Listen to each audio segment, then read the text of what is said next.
Okay, we are live on Warrior Women in Business, episode 49. I want to thank everybody for joining us with this crazy Women's History Month. I don't know about you, Pam, but there's been so many things happening. All wonderful things. All Important wonderful things. It's like event after event after event. So it's actually really awesome. And in our last podcast, I loved having Rachel Braun-Churl on. I don't know if you know Rachel, but you do. She's a veggiepreneur. I do know her. I know her work. She's a dynamo veggiepreneur. She was my client for many years and a very close friend and a role model to me, to be honest. And we talked about taking Women's History Month and making it not a month, but just a thing that we actually do every day supporting women. So that's the goal. Right? It's really important. So for those of you that don't know me and don't know Warrior Women in Business, Warrior Women in Business has been around the last about 10 years. It is a division of my company, JS Media, which is a branding and marketing agency since 2006. And a lot of our work, because I am a woman, is supporting women in business and also women in the arts. Anybody that knows me knows I have a big passion for supporting female creatives and female entrepreneurs. And so Warrior Women in Business is a podcast, event series, and conference series called Brand You. Most of our events and our programs are in New York City and Beverly Hills. And for my Beverly Hills ladies that happen to be on today, thank you for being on. Thank you everyone for being on the show and attending events and being involved. And today's guest, I'm really excited. I'm going to give a big shout out actually to Morgan Stanley right now because I met today's guest rather, on at a Morgan Stanley executive women's breakfast that I'm a frequent attendee of the breakfast. Thank you, Sarah Bean-Recker. It's just amazing. I always meet not only the most amazing people, the most genuinely kind women at her events. It's really, really true. Sarah's a wonderful human being. Yeah, she's just the best, and she's hilarious. Yeah. So I think she's so funny. So I met Pam. She was doing talking about her book, which we're going to talk about today. And I was listening to her, and I come from a family of doctors. My mom is a retired doctor, and I've kind of actually done most of my marketing for healthcare clients. So when I heard Pamela speak, I was like, oh man, I got to have her on the podcast and talk about women's health and how women have been revolutionary in changing the way that health is administered and women in the field. There's like so much to talk about. So first of all, say hello, Pam. Hi. Hi. Thank you so much for having me, Jasmine. I'm really excited to be here. I'm so happy to talk to you both about my other work, about Women's History Month, and about this latest book. The book is called CANDACE PERT, Genius, Greed, and Madness in the World of Science. Yeah, I love the name. So just a little bit on Pam for those of you that don't know her.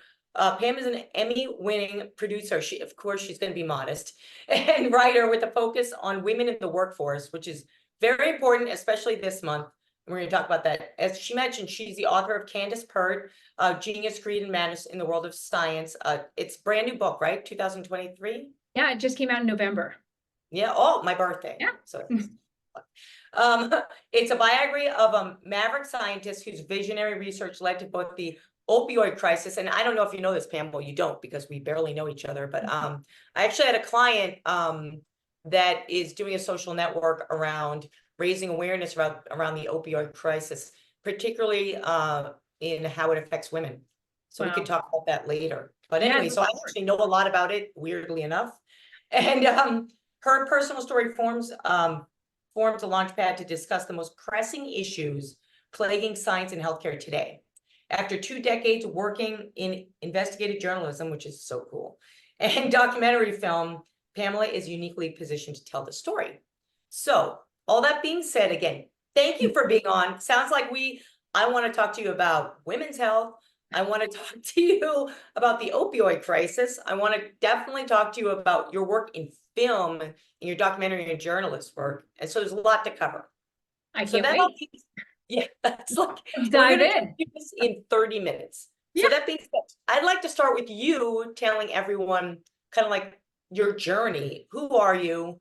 How did you get here today? What's your mission? Talk to us a little bit. Well, this is so interesting because I'm sort of going through a branding process myself. And I was just talking to a friend of mine who also does this type of work.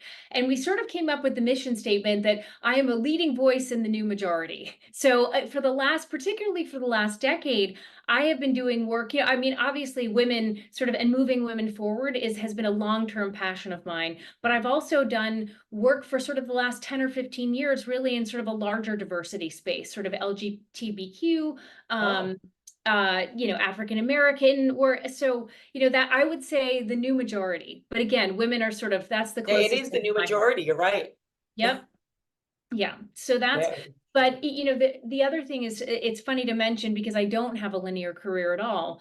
This is sort of my third career incarnation. When I started out, I mean, writing was always my first love and it was sort of what I studied, but then I ended up going into management consulting and banking and trying my hand at that. I was like, this one's too hot. And then journalism, this one's too cold. And, Yeah. when I got into, when I wrote my first book 10 years ago, that was optioned and I started doing film and TV work, and that has just been Oh, my absolute passion since.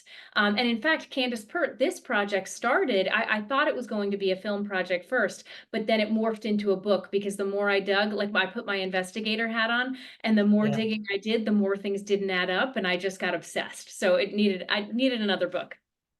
So tell us about Candace Pert a little bit for those who aren't familiar.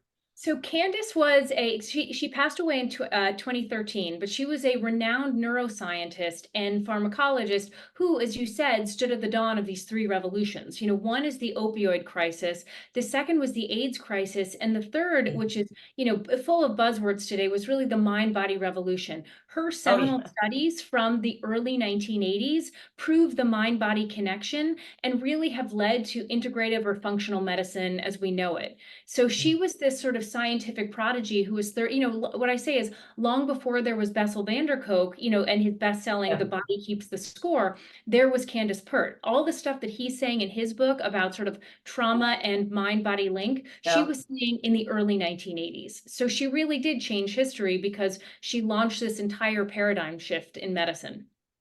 Wow, that's incredible. Yeah, I'm very familiar. On a personal level, I do a lot of reading around that, and I do believe that the body does keep the score, and especially with women. And we actually talk a lot about that. I had a woman that does, believe it or not, a cacao therapy Oh, in wow. Yeah. healing women from the womb up. Yeah. So on my podcast. So yeah, I mean, for women, I think it's really important to understand that connection. A hundred So, percent. And I mean, interestingly, in the early 80s, when Candace was talking about this, no one thought that stress could cause disease or that our mental and oh, our emotional states, could yes, influence our physiology. But she demonstrated that rather than being a control center of the body, which was the brain was previously thought to be, sort of dictating some logical roadmap that was then yeah. followed by our body, she proved that our brain is in a constant conversation with our gastrointestinal system, our immune system, our gut, that basically to generate our thoughts and emotions, that essentially it's not just the brain, but this interactive conversation that actually shapes our reality. Yeah, absolutely. So what give us like kind of like visualize the book for us in terms of, is it a how-to book? Is it an action book? Is it storytelling, which I'm assuming? It's it's For those that haven't read it. Yeah, well, in some ways, it's a bit of a tale of what not to do. No, it's a Yeah. biography. It's really the story of her life, and this began for me, like I said, as a film project initially because I read Candace published a memoir in 1997 called Molecules of Emotion, and I read her. My process was sort of, it was interesting and a bit backwards because I read her memoir as a producer with my producer hat on, and I was like, Mm, holy cow, this is like, again, Hidden Figures meets A Beautiful Mind. I was thinking like, I've got to take this and put it on a screen, yeah. because I've also been working as a producer. But so then I got the rights to her book. I reached out to her widower who owned them and signed another agreement with him whereby we agreed that I would interview him, her, other members of her family, colleagues, friends, and all this stuff to sort of figure out, okay, what are the last 30 pages of the script?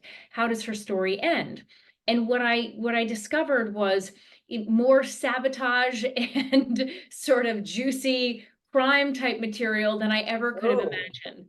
both sort of, and what was interesting about it is that she is a heroic figure, but really a tragic figure in a lot of ways too. I mean, she rose to become chief of brain biochemistry at the National Institute of Mental Health, which is part of the NIH. Yeah, I And was gonna she say, did incredible groundbreaking work there, but she was legitimately sabotaged and undermined by a number of her colleagues, peers, and mentors. And then I will say, over the course of her life, she adopted some of that behavior. So she was sort of both a victim and a perpetrator. doesn't that happen? Well, do you think that happens just because of the nature of the industry and her trying to either tell her story or rise up the ranks? Because I just think that that kind of like is parallel across a number of industries, you know. Yeah, well, and also the feminist read. I mean, so in service of women's, International Women's History Month, this is a good topic to broach because, one of the things that I say in the book is that for a long time there was only one mode of leadership, and that was the tough male mode of leadership, Right. and women had to adapt. They wore, the hard shells and the blue suits, and so in order to rise up in the ranks, particularly as the spaces for more and more women became smaller and smaller, often there was only room for one woman at the top of any given department, if not company or an entire industry in many fields. Women began to adopt the characteristics of leadership that they saw around them, which was Yeah. primarily the male model. And unfortunately, I think what happened to a lot of very senior women, and this led to the sort of queen bee myth that really no longer, I think, is relevant, is that women started to and also this is true of people of color. They were emulating those leadership traits, but then they ultimately proved a poison pill, because then you get labeled the bitch, and then you get labeled, I mean, Right, it of comes back to course. all of those stereotypes where the man is assertive and the woman is bossy and bitchy or something like that. And I think, Right. It's always so that negative. that definitely happened to Candace, and that was a theme in her life. That's interesting. So can you talk about like the aftermath of Candace and what she's done to what do you think's happened in the health field with women? I mean, I know I work with a lot of women in the health field. Is their approach different? Do they speak more? Is there more advocacy? Talk to us about that. Thankfully there is. And the sad part of this, I mean, part of what I want to do in telling her story is bring her back to the forefront, because there are other scientists I've talked to who, and her name has been largely forgotten, and yet her seminal work forms the basis of an entirely new field. So Lisa Feldman Barrett, for instance, who I interviewed, she is, a top neuroscientist, one of the top 1% most cited scientists in her field, really said this woman's work forms the basis of my entire career. I stand on her shoulders. But again, people don't know who Candace is. And so, just to take a step back and to sort of tell you where we were 40 years ago. At that point, when Candace was asserting the mind-body link, she wasn't just pushing the bounds of her field. She was actually refuting the reigning paradigm that had been Yeah. established 400 years before with René Descartes. Descartes was the Yeah. father of modern philosophy and science. And what he had said, I mean, it's kind of a crazy and fun story. An agreement that he had made with the Pope then came to define Western medicine for 400 years, because he wanted to autopsy bodies. And they agreed that if the mind held, humans' inherent sacredness, then, once the soul had departed, then the body was fair game for science. And then Yeah. autopsy, therefore, was not a desecration. So as a Mhm. result, when Candace was suggesting that the body had its own innate intelligence, and again, was in constant conversation with the brain to shape our thoughts and reality, she was contesting the very basis of Western science. I mean, this was the foundation upon which modern scientific thought was built. So, I mean, she was basically uttering heresy. And I mean, again, she was being laughed out of rooms. This was like eye rolls generally reserved for mysticism. And Right. so, and part of what It she was reminds seeing, me of the witch trials. I mean, it actually, a lot of it It was, does. I'm sorry, but it, it does. no, sadly, it's true, because the entire NIH at the time, I mean, we have seen, and to really answer your question, we have seen again, over the last 4 decades, science move in that direction. Obviously, people know that, stress causes disease now, and they've sort of been able to Oh. measure those spikes in cortisol and how they lead to cancer and fight or flight. However, at the time, the NIH and all of Western medicine had been designed according to this Cartesian view. There was a rigid hierarchy, there was a silo-based funding structure. Virologists were not talking to immunologists, or virologists weren't thinking, they were just trying to eradicate diseases. They weren't thinking about what caused those diseases in the first place and how we could actually take proactive steps to prevent them. So, I mean, Candace's legacy, that's her true legacy. I mean, she did a lot of other things, like we can talk about the opioid crisis and her role in the AIDS crisis, but I think her, the deepest part of her legacy was really that mind-body connection. Yeah. And I know there's so much that industry is booming, right? The Yep. mind-body connection industry, the coaches, health coaches, life coaches, Yeah. and there's a lot of I don't know if you call them coaches or advisors that are benefiting from neuroscience, right? Delivering. So Completely. And also the focus on not only, I mean, the buzzword these days is not only lifespan, but health span. mhm, How do we proactively protect the body long before it grows ill? And how do we take steps to sort of, because everybody today is talking about peak performance and flow and right. Yeah. how to maximize our capacity. Well, Yeah. really, this really started in the 80s with Candace Pert. Yeah, absolutely. So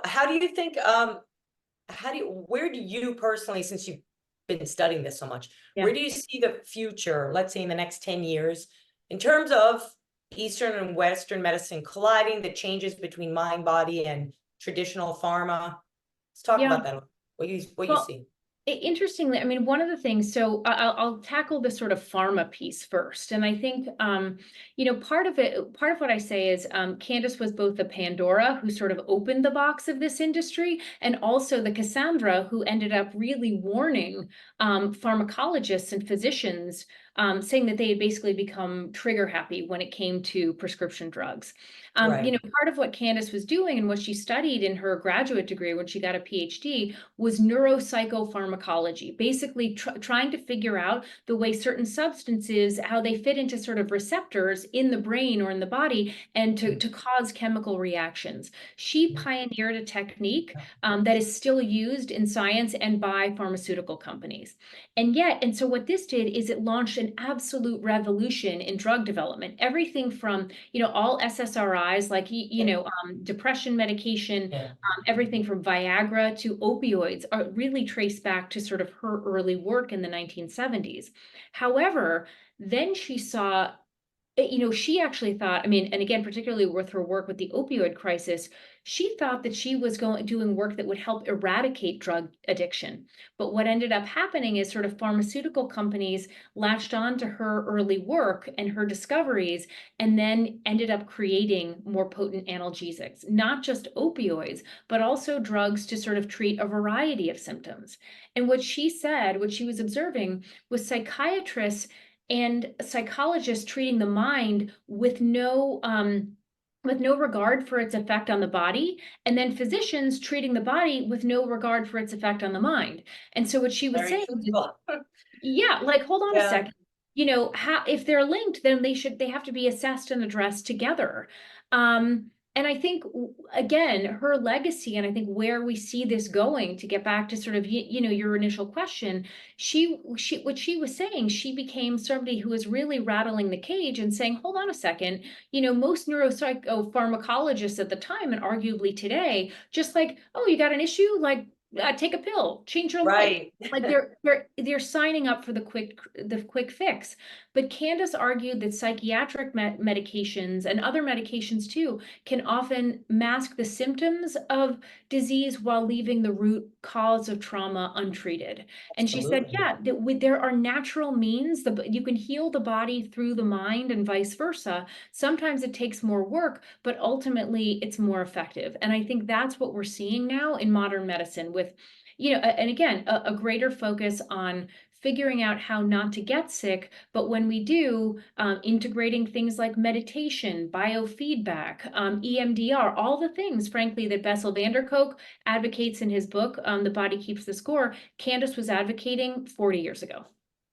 Wow. So do you see the traditional doctors incorporating this, or do you see it separate? You know what I mean? In terms of, let's say you go to your primary care, or Yeah. you have to go to a psychiatrist, do you think that they are open to learning about these things because they see their industries changing, or is this something more future, like the current state? You know what I'm saying? The doctors who are operating now, I mean, even sort of people, I mean, middle-aged doctors, like my age doctors, were not taught any of this in medical school. And so that, what it really has to sort of begin there. Now, medical schools, from what I understand, have integrated a lot of this into their curricula. And it's become, you know, since the 1990s, the NIH has had, I'm trying to remember the exact name, but it's something like the Institute of Complementary Medicine. They're not calling it alternative, they're calling it complementary. So it's not stigmatized anymore. It actually sort of has these sort of more Eastern spiritual notions of the mind not being located in the brain, but actually being a fluid, you know, something fluid that you know, is part of our entire body and brain, has really has now sort of infiltrated. However, again, if doctors weren't taught it in medical school, then you have to sort of feel out your own doctor, because about how much, you know, how much are our doctors really reading all the medical literature? How much are they sort of into improving and educating themselves? I think that's going to depend on a case by case basis, because it really was not part of their education. Yeah, it is on a case by case basis, as well as a number of, you know, disease types that I think, you know, it can't necessarily be cured quickly under certain mental circumstances, right? Sometimes you need surgery, sometimes you need medicine, but I think Yeah.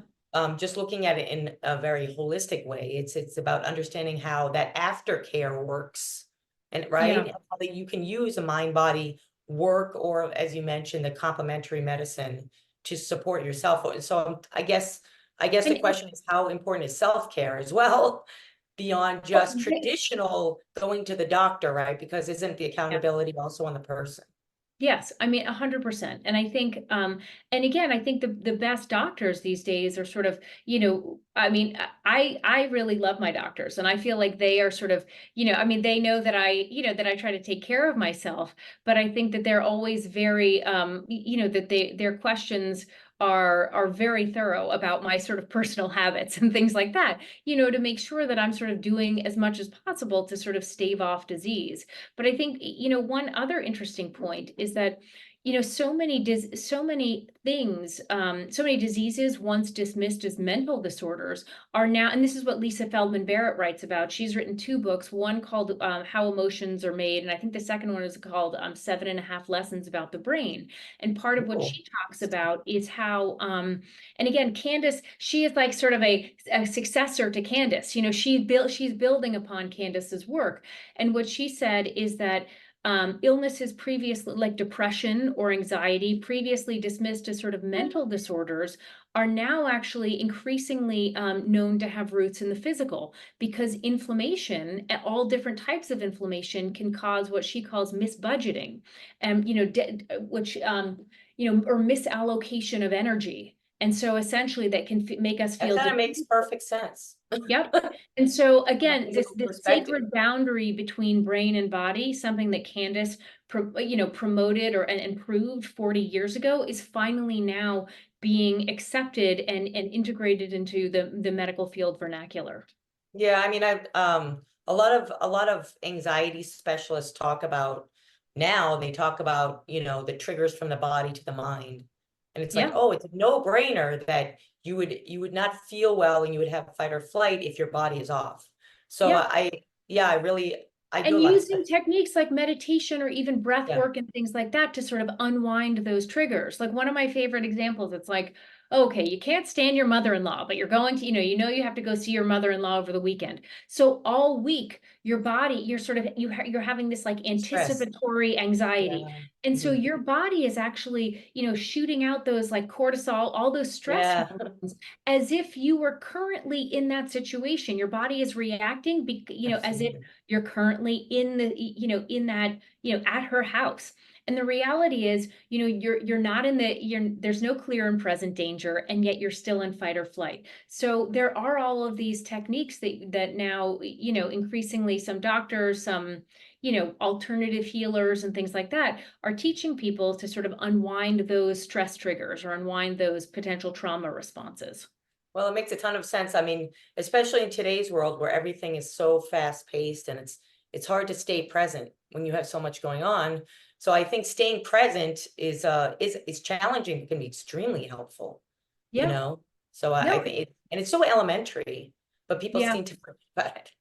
So Well, and it's interesting. I came to this story, in fact, because a friend of mine knew that I was like, I was interested in this stuff. I meditated. I was sort of, wow, I was interested in mind body work, or sort of like alternative or complementary medicine. That's where this started for me, because I found that a lot of these techniques worked. But then I wanted to know why they worked. And I was sort of curious about the science, and Candace's memoir was recommended to me. And that sort of, this was 7 years ago, but that's what kicked off this whole process.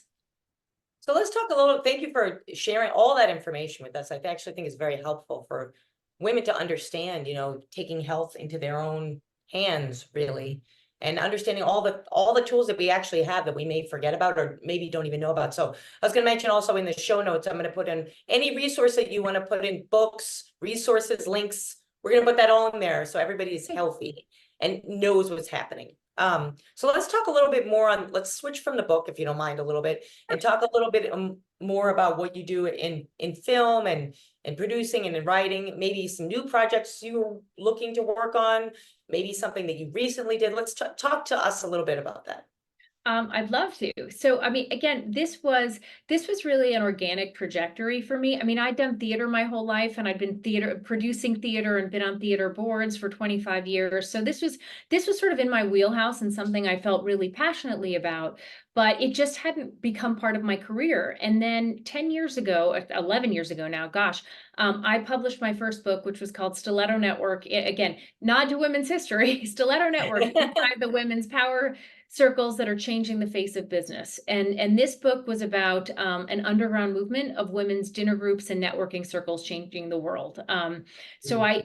I charted billions of dollars of transactions and corporate board seats attained and companies founded and funded, all as a result of what really were these sort of mostly groups of 10, right? But when I started, it's like when you learn a new word and you see it everywhere. Like I Yeah, started to yeah, what yeah. happened. I was like, wait a Serendipity, they second, say. Yeah, you've got a group and you've got a group. And I yeah, started looking at what was happening in aggregate, and it was millions of women. And so this really was, it's hard to believe that it was 10 years ago, but this, it changed my life. I tell everybody that I lived the story of Stiletto Network as I was writing it, because I was so inspired. I met all of these incredible women who were really changing the world and helping not only themselves, but really each other, opening what I say is not only their Rolodexes, but also their wallets, because I think a lot of this is about financial resources. 100%. Um, and that book I ended up meeting a bunch of producers through that. So at first I was approached by, I was in a lot of the wrong rooms before I was in the right rooms, people who were like Stiletto Network and kind of wanted to Real Housewives it up.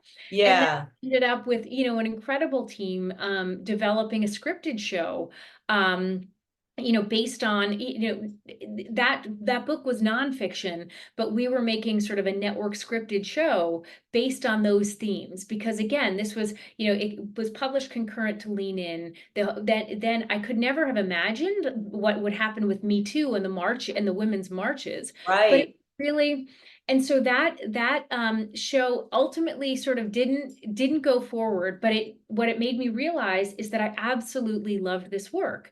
And because I had a business background, before I became a writer, I started writing. I started writing scripts and treatments and pilots and all this stuff. I just loved it. I hired a coach and really went for it. And then I started getting the advice from other producers. Hey, you really have this business experience, this acumen that other writers don't have. Why don't you Yeah. producers are sort of more power, as we've seen with the writer's strike, producers can be in more of the power seat than writers in Hollywood. And so I was being told, look, if you come out as a producer, you're coming out in a power position and it'll grease the wheels for your creative work. So that's sort of over the last decade, as I've been, this is all, I see it all on the continuum of doing creative work. And I love to make my own, I love to write my own, but I also love to produce other people's. So that's, other people's stories that I feel passionately about. And that's what I've been doing. So that's the wonderful. overview. That's the overview. I love it because part of my company is JSM for artists, and we work with artists, and I'm an artist myself, and I think I love it. It's so enjoyable to get involved with anything creative, especially if you really feel it and you really have passion for it. It's something that you want to support. 100%. And I think, not to get too heavy, but I think the world needs it more than ever. I think where we are, we are facing a lot of, given the political situation and the various tragedies and wars happening all over the planet, I think a lot of the projects that I have been deeply attracted to sort of address some social ill, not in a heavy-handed, proselytizing way, but in a way like, I've sort of conceived of myself as an impact producer. A lot of the work that I've done does have some sort of, a social message or some possibility of doing social good. And that's sort of the thing, that's sort of part of what I love most. And that, Flag Makers was one of the documentary that won the Emmy. I'm working on another project right now called Swimmobile about, swim programs in Detroit in the early 80s. But again, each of these projects sort of addresses, under-resourced or, groups or hidden voices, people we don't hear enough from. And it goes back also to my consulting work, which is really, which was DEI related before DEI became cool. Yeah, it sounds like you've been there and done that, and you're on to, I like how you talked about the majority. It's interesting, no kidding, I was thinking about that last night. I don't even know why. I was thinking this isn't not just women, but all the different smaller groups. It's like, this is actually the majority. Makes a lot of sense. That needs to be your next 100%. By the way, and it's so funny because I love white men. I have 3 sons, I have 3 white sons. And so it's not, it's with everything I do, even when I would speak about Stiletto Network and stuff, I would always try to be really loving and welcoming to the men in the room. It's like, yeah, you don't want to, it's not you or me, it's you and me. It's really a question of how can we all you and me. I love that. Yeah, how can we set up, and again, it's not like white men were terrible because they set up systems that worked for them. They were just sort of doing what they knew and what could benefit them. But now you can learn from the men. Right. And now that we are in a more diverse world, that and that's a good thing, because again, all the studies show that greater diversity, with greater diversity comes greater creativity, higher profit margins, everything. Now that we're in a different world, we want to set up systems that, allow for all different groups to feel welcome and loved and to succeed. Because ultimately, like I said, it's also a lot of mind sharing, which is really nice, and it's not a divisive thing. It's more of learning from each other and being collaborative, which is wonderful. And that raises the bar for everybody, right? So no, agree completely. And so question on that for you. So I generally ask my guests, because this is Warrior Women in Business. I'd love to hear about, through your career, or maybe even through this book, Pam, have there been talk about those that have supported you, especially women that either have been on your part of your company or women that you've interviewed. Talk about the women's support, where you felt it, any advice you have for women and how they can support each other in a project that they might be involved with. Well, someone who comes to mind immediately, because I just sort of, forwarded something she did on LinkedIn, is Kay Koplovitz, who blurbed my book, who's just been a dear friend and mentor to me. She was the founder of USA Network. She was basically Ted Turner's main rival. Back in the day. There were no in founding TV networks back then. And she has wild stories from this. And she also founded the Sci-Fi Channel. I love the Sci-Fi Channel. She was I know, it's fantastic. She created, I mean, she's just this absolute trailblazing entrepreneur. And I look at what she's done throughout her life because she didn't just stop there. You know, she became the head of President Clinton's Women's Business Council. She founded Springboard, which was That's why her name a is familiar to yeah. me. So Springboard originated, I mean, it was a nonprofit. It was to like sort of an incubator to help women's businesses, get them over that sort of funding hump, give them all the tools they needed to, you know, don't lose control of over your money. Here's how you hone your pitch. Here's how to teach them. So there was a teaching component, but then following that, she also now has a fund and sort of there's a funding component as well. So I think, I mean, you know, I look at women like Kay who've made this, you know, her passion for her life. Again, who open not only your Rolodex, but also your wallet on women's behalf. I think that that is really important and it really has taught me so much and informs everything I do. Because again, I think one of the reasons that what has stymied women is, you know, and some of the stereotypes, which are true, that men, you know, I mean, it's like, again, one more debate on Spencer, you know, sponsorship versus mentorship. But there's some Right. truth to that women will offer advice, they'll meet for coffee and all this stuff. But when you need money, women are slower to write the checks. And so I that is a agree. problem. Like, women have to invest in each other's businesses. And that, Agree. I mean, Mhm. and part of the work I actually did, the consulting work, with Credit Suisse a number of years ago, I worked with the head of investment research there, debunking the queen bee myth, basically saying when there is a quorum of women, when there are enough women that sort of other women feel safe, if you have a company that's either founded by a woman, they hire more women and they promote them, or a department that's run by a woman, the queen bee myth ceases to exist. Like once there are enough women and it's sort of part of the culture of the firm, female leadership, then women hire more women, they pay them more, and they move them more quickly in their careers. They promote them more quickly. And so I think that we have to remember that that's really what it's about. It's not about sort of giving each other, you know, a shoulder to cry on. It's actually giving Yeah, a launch. it's not. Yeah, it's the launch I pad. love that. Yeah. And that's, I mean, you know, when I look at sort of my mentors and, you know, the women I look up to, like Kay Koplovitz, it's like that is exactly what she's done. Yeah. And And they do, she, and what's interesting, and thank you for all of that. You know, I've been involved, I attended Springboard sessions. oh Absolutely wonderful. Highly recommend Springboard. Like, but what I was going to say to you is that, yeah, I think what's interesting is when you talk about her, right? And you talked previously about what Candace had done, and uh, you know, that you don't need to take on the exact role of a man or someone in power. You can have the attributes and you can, like you said, drive impact to other women just by doing things that I think like is so perfect what you said. It's not just, hey, cry on my shoulder or be emotional. I don't even want that from other yeah. women. I'm like, get Yeah. away from me. I want to know, where do you want to go with your career? What do you want to do? You know what I mean? And Yeah. how can we make this happen? And do you need Yeah. money? Do you need education? Do you need the Rolodex? I think Yeah. it's all of that. And I love that you shared that. I don't think I've had any guest really talk about that. And I think it's very, very important. Yeah, I mean, it's so funny. Cindy Gallup, who's another, she's a pistol. Oh She's yeah, the, she's right. hilarious. But she She putting is on, just she's over the always top. posting, don't empower me, pay me.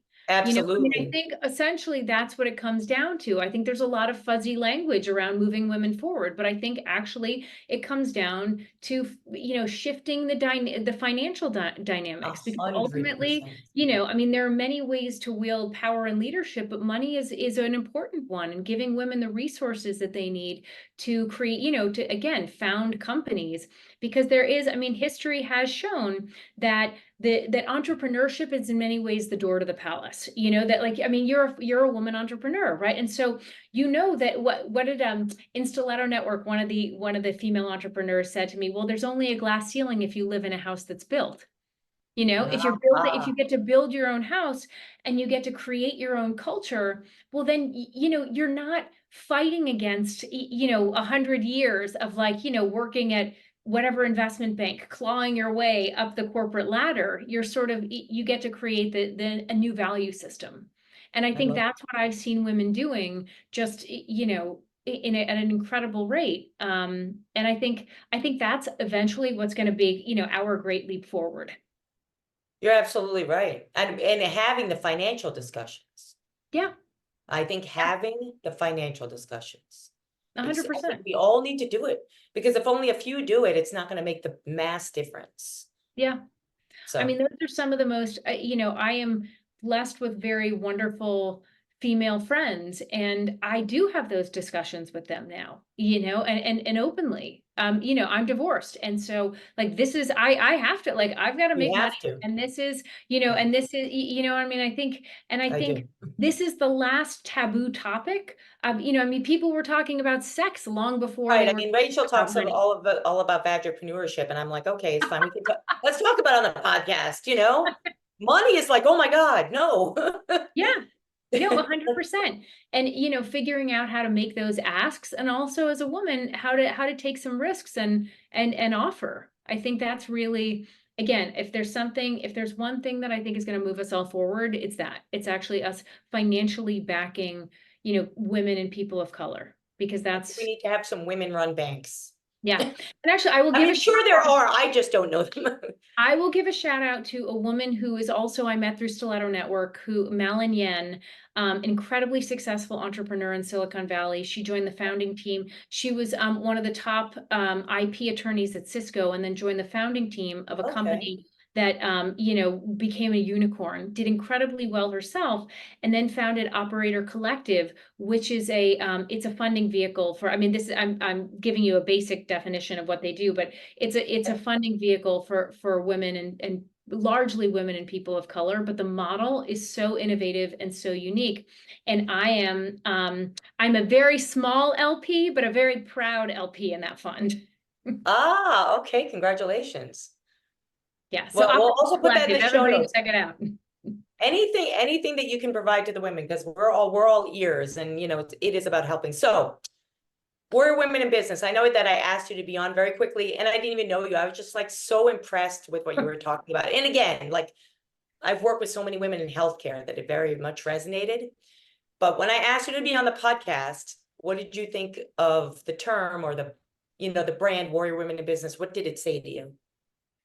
I think it speaks to sort of, well, particularly women entrepreneurs. I think that, I mean, I think that now large systems, large companies are sort of set up to at least, you know, well, how do I say this in a diplomatic way? They're not always welcoming to women, but at least the languaging is around it is, it's welcoming. Yeah. But I think where you have to become a real warrior is when you are running your own show, because people think, because it is 24/7. Like, I mean, I know what you do, and I've seen the guests you have on. And so when there's not really a break in your schedule, and when you're thinking about your work 24/7 and doing all the other stuff that we do, which is, that women still do, which is sort of the majority of the at-home, work, the second shift stuff.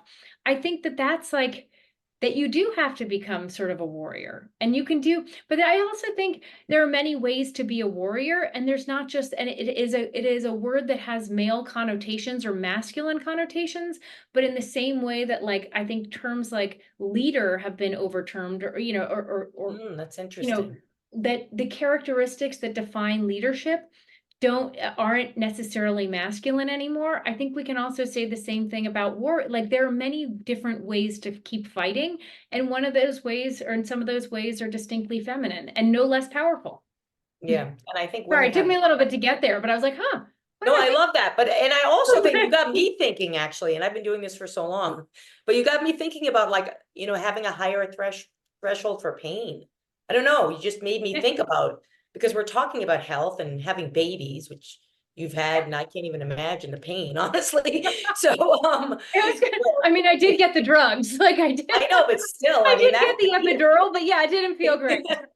that doesn't get enough support. But I think, yeah, no, I love what you said. I think that you can be a warrior in many different ways. You can be a warrior in a very quiet way. You can be a warrior in a more of a heavy-handed way. And I like what you said about leadership too, because the leadership traits have, since I was at IBM a million years ago, and it was very like regimented, it's Yeah. completely flipped on its head, right? So it's really Yeah, I interesting. think that there's a lot more. I mean, that article that came out in the Times the other day about the Kelsey brothers or whatever, these football, the Oh yeah, football Kelsey, yeah. players. weeping and all this stuff. I mean, that's like straight out Yeah. of like Free to Be You and Me, it's like, and so we are just, I think in all walks of life and all, we are seeing different modes of leadership and what it means to sort of be, and I think compassion and understanding and self-awareness, these were all historically female traits, but now I think our best male leaders share those as well. And so I Yeah. think, we can still be tough as nails as women, but we don't always have to be. Well, I'm excited for a world that embraces empathy, I'll tell you that much, and rewards empathy, because one of my personal missions in life, I think that that's something that's so important that people just kind of take for granted in business. And I'm talking specifically in business. And I think it's very needed, with everything that's going on. Hallelujah. No, I mean, I could not agree more. And So, I so I hope know we only have I hope that's where we're ascending. I hope that's where we're ascending to. And I love that you talk about what you do is everything is impact. That's one of the things when I work with most of my clients are executives, it's all about, for them, it's all about impact. I love that you talked about the impact. And I think warrior women in business, female Yeah. entrepreneurs need to think about the impact that they're driving and Well, not just about the dollar or just about the brand, more about the higher level. yeah. No, I mean, I think that's true. Like I come at all the work that I do sort of from in a mission oriented way, because you could say like, well, what are you? And it's like, well, I do this, it's like, okay, I Yeah, produce, I write, it's like I write yeah, books, I've written articles, journalism, scripts, produced other projects, but fundamentally it sort of all falls under the umbrella of yes. impact. It's like they're all united by a common sensibility and a mission to try to make the world a more loving, equitable place. I mean, I think that's, the consulting work I do, the sort of the thought leadership work I do, both, for corporate clients and the creative work I do, it all comes from the same sort of heart-based place. Yep, I understand. Well, I was going to play my warrior. So I'm a musician and I wrote the Warrior Women theme song. It's not Oh my out gosh, yet. I love this. This is so great. Yeah, yeah. I was gonna play it on this podcast, but it's not totally ready yet. But the whole purpose of that song, and believe it or not, to me, it's just an anthem, so it's not a big deal for me. I write more complicated things. But I was thinking, as I was writing it, I was just thinking, it has to drive impact. It has to drive impact. It's the only purpose, And Yeah. I think when you do something from a purposeful standpoint, like the outcome is amazing. Just, like your book, it's so purposeful and it's so impactful. And, I love that it's something also that you talked about that was undiscovered or a story not told, that now like your timing is impeccable. You know what I mean? With the book and kind of what's happening. So Well, I really want to thank you for being on today, sharing like the wisdom and also the resources and just being real with other women, because this is what women need, the yeah. takeaways that you've provided today, especially about like supporting women, not just with I love you talked about not just a shoulder to cry on, but funding and real support and And doing hard things truths, like you're in the wrong job, you're miserable, get out of it, stop doing that, you're yeah. sabotaging yourself. Like we need to hear that from our friends. Yes, we did. Those are good friends. Yeah. So any last comments you want to provide? Any other closing I remarks? think with regard to, I think with regard to Candace, I would say one thing, and this just popped into my head. I was not planning to say this, but as I the more I got to know Candace and the more I heard from her family and her friends who just loved her so much, she was an absolute genius, but she didn't always love herself. And so I think going back to your point about self-care, it's finding ways, even when the world is, like when you feel like you have to be a warrior, when it feels like the world is against you, to really take care of yourself and find ways to love yourself no matter what. Because that would, Candace's story, her personal story is very complex and she's a very complex person. But the one piece of advice that I was just always like, why don't you love yourself more?